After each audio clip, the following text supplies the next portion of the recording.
Hello, everyone. First things first, another housekeeping announcement. It is time. So, just looking at my views here on TikTok, despite the fact that I am getting more followers regularly, the views are dropping, and that likely means that these videos are getting shadow banned because they say unfavorable things about Putin, about Trump, etc. So, if you want to make sure you get these daily, you can either pop over to my YouTube or to my Substack. Both are listed in my link tree on my TikTok profile. So you can go subscribe, and that way you never miss a day because I do post this every single day. Now, moving right ahead. So, a bit too optimistic, President Zelensky. Sorry. No, you didn't force Russia toward diplomacy. You know how they are. Come on. You know this. But it is true that Russia had experienced what they are calling negative gains this year, meaning Ukraine was able to take back some of the territory. Is it a lot? No, but we'll take it. And that's another thing to keep in mind. This also took place at the same time as Russian military suffered record losses.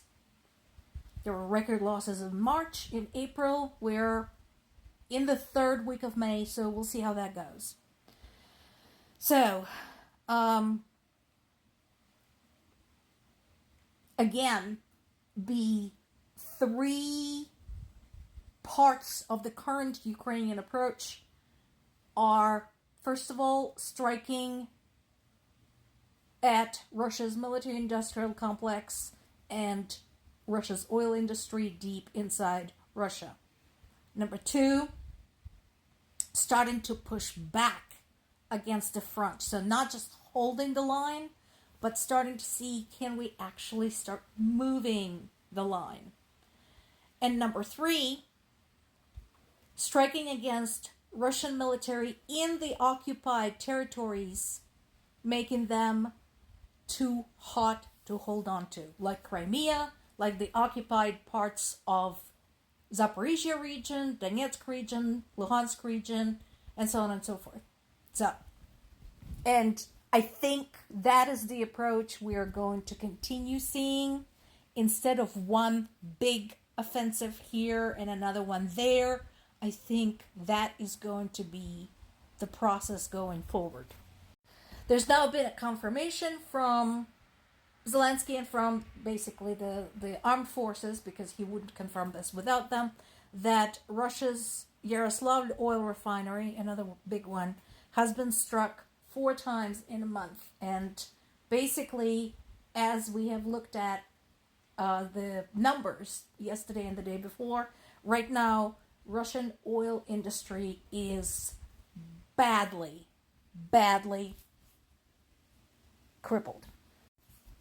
And yeah, I agree. It's fair. And again, my reminder to the Russian people who are whining about, oh my goodness, why is this happening? This is happening because your president decided to invade Ukraine. No more, no less. Do you remember how happily you were all jumping up and down back in 2014, yelling Crimea is ours? That's why too.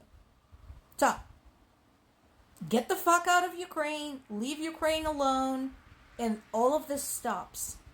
And never come back again. Nobody wants you there. Nobody needs you helping, saving, whatever.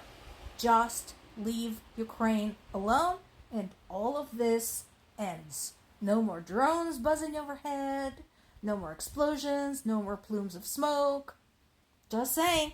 It's all up to you. Now, this story here about Ukrainian armed forces allegedly hitting a dormitory in Luhansk is circling through sources inside and outside of Ukraine. And yeah, sure, they would. They're looking for excuses to basically kill more Ukrainian civilians. And I am disinclined to believe them. And here's why. First of all, Ukrainian military and Ukrainian people know full well that their way to maintain the goodwill of their allies is to avoid civilian targets at all costs, which they have been doing with admirable precision and restraint. Number two, this is in the occupied portion of the Luhansk region. So everything coming out of there, any imagery, any videos, anything, any eyewitness interviews, quote unquote, are controlled by Russian government. Third, because Luhansk region is occupied,